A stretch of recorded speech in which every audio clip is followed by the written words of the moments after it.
Hello everyone. So today in this video we are going to do the treatment for the TB. ठीक है, सबसे पहले हम लोग ट्रीटमेंट ऑफ टीबी जब हम करते हैं ना, तो हमारे कुछ ऑब्जेक्टिव्स होते हैं। ठीक है, मल्टी ड्रग थेरेपी हम लोग जब करते हैं या टीबी की थेरेपी करते हैं तो हमारे कुछ ऑब्जेक्टिव होते हैं।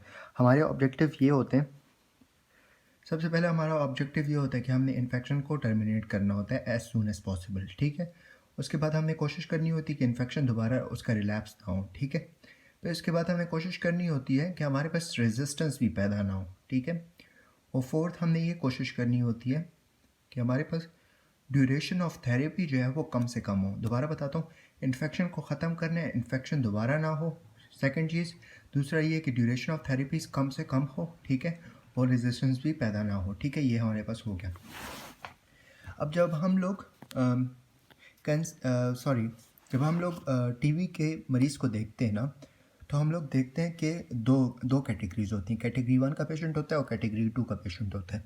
कैटेगरी 1 का पेशेंट वो पेशेंट होता है जिसको for the first time TB हुआ होता है। ठीक है, और कैटेगरी 2 का पेशेंट वो होता है जिसको सेकेंड टाइम हुआ हो या थर्ड टाइम हुआ हो या फोर्थ टाइम हुआ हो। ठीक है, वो कैटेगरी 3-4 के पेशेंट्स होते हैं। ठीक है, ये कैटेगरी 2 में आते हैं। ठीक है, कैटेगरी 1 में फर्स्ट टाइम पेशेंट जिसको टीबी हुआ है, और कैटेगरी 2 में जिसको दूसरी या तीसरी या चौथी बार टीबी हुआ है। ठीक है, अब टीबी की जब हम ट्रीटमेंट करते हैं ना, तो हमारे पास एक नॉर्मल ट्रीटमेंट होती है, एक हम लोग जो है वो और डिफरेंट करते हैं, वो मैं बता दूंगा बाद में। पहले हम नॉर्मल ट्रीटमेंट करते हैं।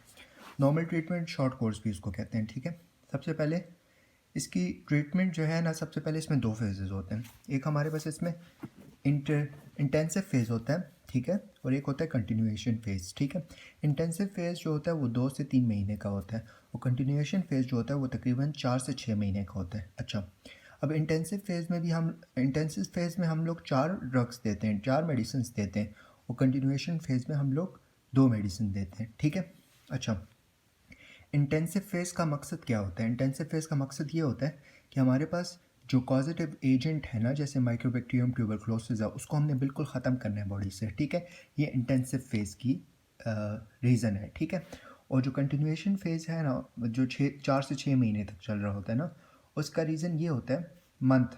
ठीक है, उसका रीज़न ये होता है कि हमारे पास इन्फेक्शन तो बॉडी से ख़त्म हो गया है, हम कहते हैं कि रिलैप्स ना हो जाए, तो वो ना हो इसलिए हम लोग कंटिन्यूएशन फेज़ यूज़ करते हैं। ठीक है, अच्छा, अब इंटेंसिव फेज़ में जो ड्रग्स यूज़ करते हैं और कंटिन्यूएशन फेज़ में जो ड्रग्स यूज़ करते हैं, अब हम वो करेंगे। ठीक है, इंटेंसिव फेज़ में जो ड्रग्स यूज़ करते हैं, हम लोगों ने फार्मूला पहले कर भी लिया है ना, कि हम लोग टीबी के लिए जो ड्रग्स यूज़ करते हैं फर्स्ट लाइन ड्रग्स, उसका फार्मूला है राइपनर, RIPE। तो इंटेंसिव फेज़ में जो ड्रग्स यूज़ कर रहे हैं उसका फार्मूला भी यही है, RIPE। ठीक है, रेफेम्पिसिन है, आइसोनाइजिड है, पायरेंजिमाइड है, इथेनब्यूटोल है, इसके अलावा पैराडॉक्सिन है। ठीक है, सबसे पहले हम लोग ये ड्रग्स तो हमने अपने कर ली। ठीक है, अब इनकी हम लोग क्वांटिटी की बात करते हैं, क्वांटिटी कितनी देनी है। देखो, रेफेम्पिसिन जो है वो 450 mg देते हैं। ठीक है, 450 से 150 निकालो 300 रह जाएगा, 300 हम आइसोनाइजिड देते हैं। जो 150 बच गया वो हम लोग देते हैं पायरेंजिमाइड, लेकिन 150 में एक ज़ीरो और मिलाना है, मतलब 1500 mg हम पायरेंजिमाइड देते हैं। फिर इथेनब्यूटोल जो है हम 800 mg देते हैं। ठीक है, और पैराडॉक्सिन हम 10 mg देते हैं। दोबारा बताता हूँ, रेफेम्पिसिन 450 है, आइसोनाइजिड 300 है, पायरेंजिमाइड 1500 है, इथेनब्यूटोल 800 mg है, एंड पैराडॉक्सिन जो है वो 10 mg है। ठीक है, ये हमारे पास इंटेंसिव फेज़ में हम लोग दे रहे हैं। और जो कंटिन्यूएशन फेज़ है ना, उसमें जो 4 से 6 मंथ तक का होता है ना, तो उसमें हम लोग 450 रेफेम्पिसिन देते हैं और आइसोनाइजिड देते हैं 300, और इसके अलावा पैराडॉक्सिन देते हैं। ठीक है, अच्छा, अब हम लोग करते हैं मल्टी ड्रग रेजिस्टेंस थेरेपी।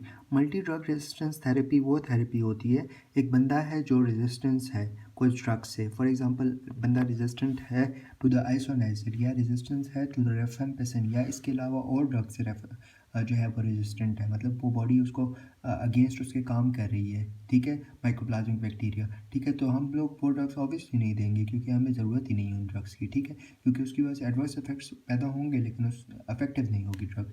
तो मल्टी ड्रग थेरेपी में हम लोग ऐसी ड्रग्स देते हैं, कम्बिनेशन ऑफ ड्रग्स देते हैं, ताकि हमारे पास जो है वो रेजिस्टेंस जो है वो अगर पैदा हुई हुई है कुछ ड्रग्स के अगेंस्ट, तो तब हम लोग मल्टी ड्रग थेरेपी यूज़ करते हैं। अब इसमें भी इंटेंसिव फेज़ होता है, कंटिन्यूएशन फेज़ होता है। इंटेंसिव फेज़ जो होता है वो 6 से 9 मंथ का होता है और फिर उसके बाद जो हमारे पास कंटिन्यूएशन फेज़ होता है वो 18th मंथ तक जाता है, ठीक है। अब इसकी हम लोग ड्रग्स की बात कर लेते हैं। अच्छा, अब जो इसमें ड्रग्स हम लोग यूज़ करते हैं ना, वो हमारे पास है, देखो पायरेंजिमाइड हो गया, ठीक है, पायरेंजिमाइड हो गया, इथन ब्यूटोल वगैरह हो गया, इथेनामाइड वगैरह हो गया, ठीक है। इसके अलावा केनामाइसिन है, साइक्लोसीरिन है एंड लियोफ्लॉक्सासिन है। दोबारा बता देता हूँ, पायरेंजिमाइड हो गया, इथेनामाइड हो गया, इथन ब्यूटोल हो गया, ठीक है। इसके अलावा साइक्लोसीरिन हो गया, केनामाइसिन है और हमारे पास लियोफ्लॉक्सासिन है, ठीक है। ये हम लोग इंटेंसिव फेज़ में भी देते हैं, कंटिन्यूएशन फेज़ में भी यही ड्रग्स देते हैं, ठीक है। फिर इसके बाद आता है कि हम लोग जो HIV के पेशेंट्स होते हैं ना, तो उनमें हम लोग TB की थेरेपी में क्या ड्रग्स देते हैं। हम लोग देते हैं रेफेम्ब्यूटेन। रेफेम्ब्यूटेन जो है ये एनालॉग है रेफेम्पिसिन का, ठीक है। लेकिन इसमें अच्छी बात ये है कि ये जो है ना ड्रग इंटरेक्शन इसकी कोई ज़्यादा नहीं होती। रेफेम्पिसिन की हमने बात की था ना कि वो एंजाइम इंड्यूसर था, ठीक है। लेकिन हमें इसमें एंजाइम इंड्यूसर्स चाहिए ही नहीं, क्योंकि अगर एंजाइम इंड्यूसर्स दे दिए हम लोगों ने HIV के पेशेंट को, तो वो वैसे भी ड्रग्स और ले रहा होता है HIV के लिए, ठीक है। अगर हमने दे दी तो उसकी वो ड्रग्स लेस इफेक्टिव हो जाएंगी, तो दैट्स वाई वी गिव रेफेम्ब्यूटेन, ठीक है। फिर इसके बाद प्रेगनेंसी में हम लोग हर ड्रग दे सकते हैं, लेकिन स्ट्रेप्टोमाइसिन नहीं दे सकते। हम आते हैं कीमोप्रोफाइलैक्सिस पे, ठीक है। कीमोप्रोफाइलैक्सिस में होता क्या है कि बंदा फॉर एग्जांपल या तो इन्फेक्शन बॉडी में हुआ हुआ नहीं है, या तो अगर इन्फेक्शन हो गया लेकिन डिजीज़ नहीं हुई हुई, तो हम लोग कीमोप्रोफाइलैक्सिस देते हैं, ठीक है। कीमोप्रोफाइलैक्सिस में जो ड्रग देते हैं वो आइसोनाइजेड होती है और 6 मंथ तक देते हैं। अब हम इसकी क्वांटिटी की भी बात कर लेंगे कि हम लोग कितनी क्वांटिटी देते हैं, लेकिन पहले हम बता देंगे कीमोप्रोफाइलैक्सिस किन लोगों को देते हैं, ठीक है।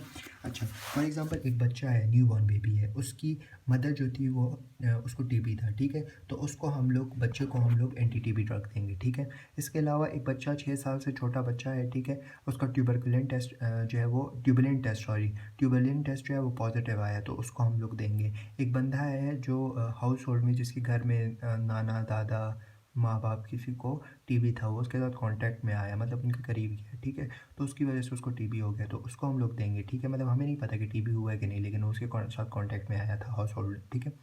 इसके बाद एक पेशेंट है जिसका हमारे पास ट्यूबरकुलिन टेस्ट पॉजिटिव आ गया, लेकिन इसके साथ साथ उसको और कोमॉर्बिडिटीज़ भी हैं, ठीक है, तो हम उसको भी हम लोग कीमोप्रोफाइलैक्टिक ट्रीटमेंट देंगे। अब इसमें जो ट्रीटमेंट हम लोग देते हैं ना, तो आइसोनाइजेड जो होता है वो 300 mg देते हैं, ठीक है, पर डे, ठीक है। ये अडल्ट की बात है। और जो चिल्ड्रंस होते हैं ना, तो उसमें आप हर kg के साथ 10 mg देते हो आइसोनाइजेड का, मतलब 10 mg पर kg, ठीक है, 10 mg पर kg पर डे। ये हो गया, बेहतर, थैंक यू।